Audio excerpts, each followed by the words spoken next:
आपने देखा है आजकल ये लोग संविधान को अपनी जेब में रखते हैं। संविधान की किताब कोई सम्मान नहीं, जेब में रख दो। और ये दिखावा क्यों कर रहे हैं? अपने काले कारनामों को छिपाने के लिए कर रहे हैं। हकीकत क्या है? ये जम्मू कश्मीर का बच्चा बच्चा जानता है। इन लोगों ने बाबा साहब के बनाए संविधान की आत्मा को नोच दिया था। वरना क्या कारण था कि हमारे जम्मू कश्मीर में 2 संविधान चलते थे? क्यों जम्मू कश्मीर के लोगों को वो हक नहीं मिलता था जो बाकी देश में मिलता था? यहां हमारे पहाड़ी भाई बहन, मैं देख रहा हूं यहां आए हैं। क्या कारण है कि इतने साल तक उनको आरक्षण नहीं मिला?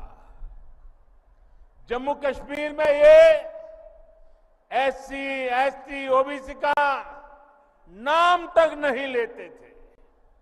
इतनी पीढ़ियां गुजरने के बाद उनको भाजपा ने आकर के, भाजपा सरकार ने आरक्षण दिया। आज ऐसे अनेक साथी हैं जिनको पहली बार वोट डालने का हक मिला है। भारत का संविधान हर किसी को वोट का अधिकार देता है। ये संविधान को जेब में लेकर के घूमने वालों ने 75 साल तक आप में से कुछ लोगों को वोट देने का अधिकार छीन लिया था। साथियों, मैं जम्मू कश्मीर की सभी माताओं बहनों से भी कहूंगा, इन्होंने इतने दशकों तक आपको भी धोखा ही दिया है। इन्होंने ऐसे कानून बनाए कि आपको अपनी ही जमीन पर बेगाना कर दिया गया। मैं सभी मुस्लिम बहनों बेटियों को भी एक बात याद दिलाना चाहता हूं। जब हमने 3 तलाक को खत्म करने का कानून बनाया तो कांग्रेस, नेशनल कॉन्फ्रेंस और पीडीपी ने ही इसका विरोध किया था।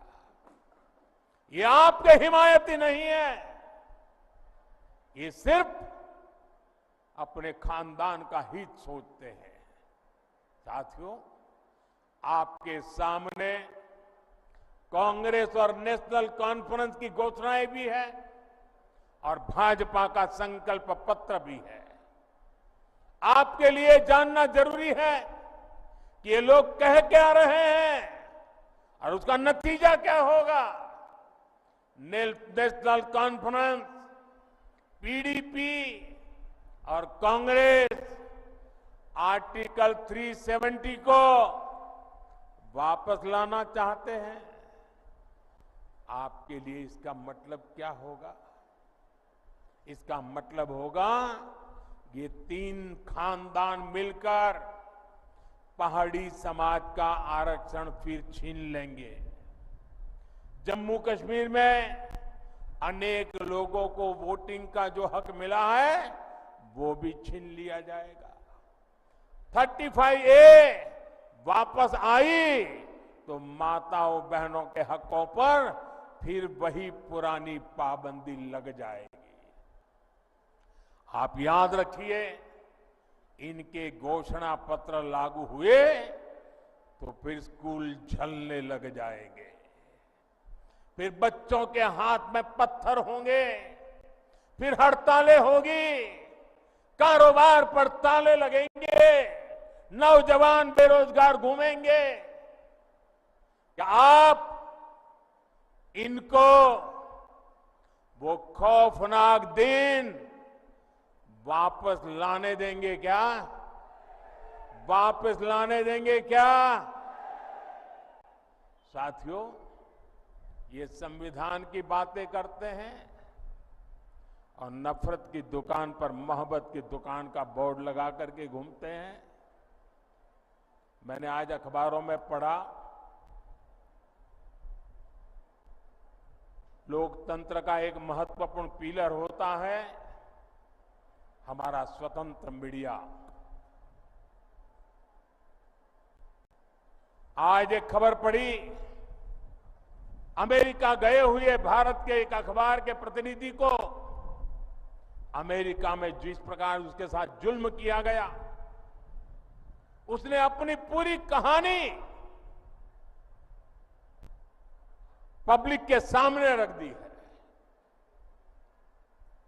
अमेरिका की धरती पर हिंदुस्तान के एक बेटे को, वो भी एक पत्रकार को, और वो भी भारतीय संविधान की रक्षा के लिए काम करने वाले पत्रकार को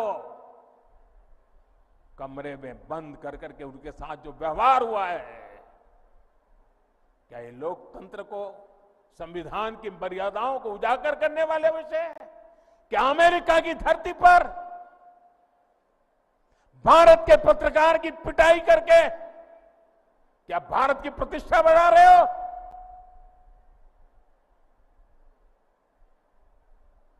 आपके मुंह में संविधान शब्द शोभा नहीं देता है। भाइयों बहनों, आपको कांग्रेस के झूठे वायदों से बहुत सावधान रहना है। कांग्रेस क्या करती है, कैसी सरकार चलाती है, इसका उदाहरण आप पड़ोस में देख रहे हैं। पड़ोस में हिमाचल में सरकार बनाने के लिए, वोट पाने के लिए इन्होंने ऐसे ऐसे वादे करके सरकार बना दी कि पूरे राज्य को बर्बाद कर दिया।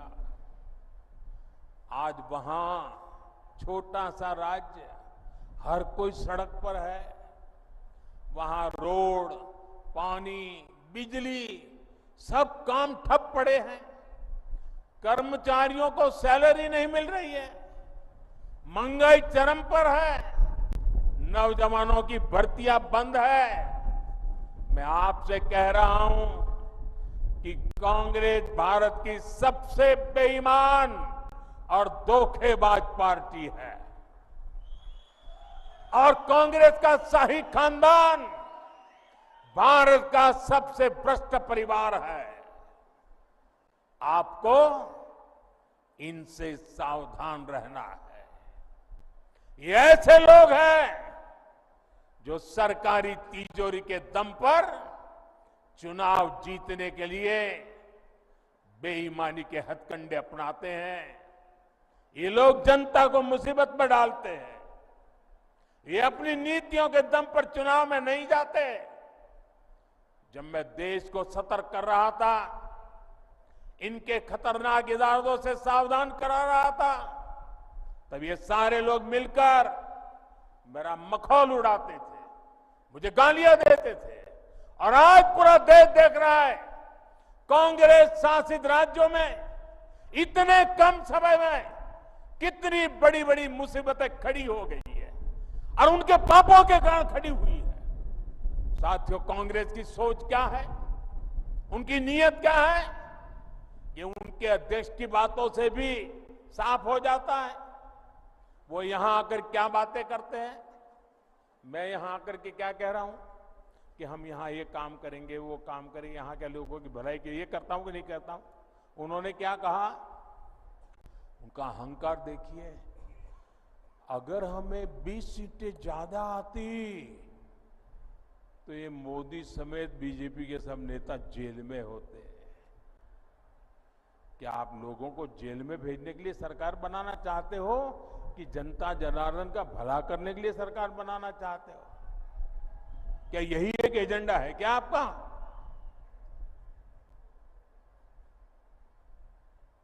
दो 2014, 2019, 2024 60 साल के बाद 3 बार देश की जनता ने हमें सेवा करने का मौका दिया, लेकिन हम सरकार लोगों को जेल में डालने के लिए नहीं चलाते हैं।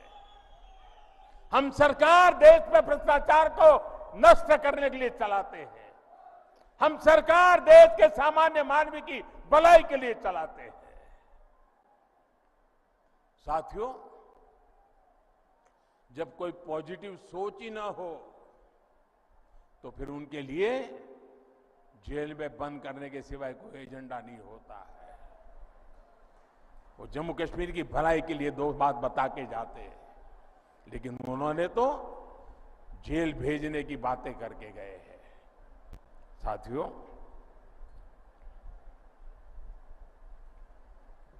ये नफरत दिखाने से ज्यादा और कुछ सोच नहीं सकते।